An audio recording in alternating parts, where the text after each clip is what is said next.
डभोई से ये खबर सामने आ रही है। होली धुलंडी पर्व के मद्देनजर डभोई के बाजारों में धानी, चने और खजूर की बिक्री शुरू हो गई है। बड़ी तादाद में लोग होली धुलंडी पर्व के मद्देनजर धानी, खजूर और चने की खरीदारी के लिए भी पहुंच रहे हैं। तो वहीं होली और धुलंडी के पर्व के चलते बाजारों में गुलाल और पिचकारियां मिलने की शुरुआत भी हो गई है।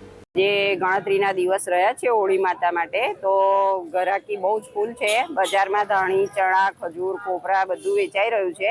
અમે લોકો એ ઘરે લઈ જઈએ છીએ। પછી હોળી માતાનો જ્યારે દિવસ હોય 24 તારીખને રવિવાર આવે છે ત્યારે અમે એમને ધરાઈએ છીએ ને પછી ખાઈએ છીએ ને બીજા દિવસે ધૂળેટી છોકરાઓ રંગોળીથી રમે છે અને કલર બધાને ગમતો જ હોય છે, પણ સારા એવા કલરનો બી ઉપયોગ થાય છે। પણ એમાં સારા મેનો કલર જોઈએ ને છોકરાઓ નાની નાની પિચકારી અને બધી રીતે એન્જોય કરે છે। આપણા માટે ઘણું સારું છે કે હોળી માતાનો દિવસ આવે છે, છોકરાઓ માટે બી સારો છે ને બધા માટે સારું છે। હોળી માતાનો મતલબ એવો છે કે ભાઈ જે હોળી આવી રહી છે એના માટે લોકો એના માટે બહુ જ આતુર હોય છે અને કેરીનું અથાણું બી બધાને બહુ જ ભાવે છે, પણ એ અથાણું હોળી માતાને કેરી અર્પણ કરીએ પછી જ ખાવાનું હોય છે, એવો મહિમા છે। અને એવું જો લોકો પાડે તો એમને કોઈ તાવ કે શરદી કે ખાંસી આખા વર્ષ દરમિયાન થતું નથી, પણ હોળી માતાનું મહત્વ સમજાય। અત્યારે ધાણી, ચણા, ખજૂર, કોપરા, પછી પેલા હયડા, પિચકારી, રંગો ગાલે લગાવે, પછી બધે સારા મીનાર કલરો વેચાય છે એટલે બધાને તકલીફ ના પડે એ રીતે બધા વેપારીઓ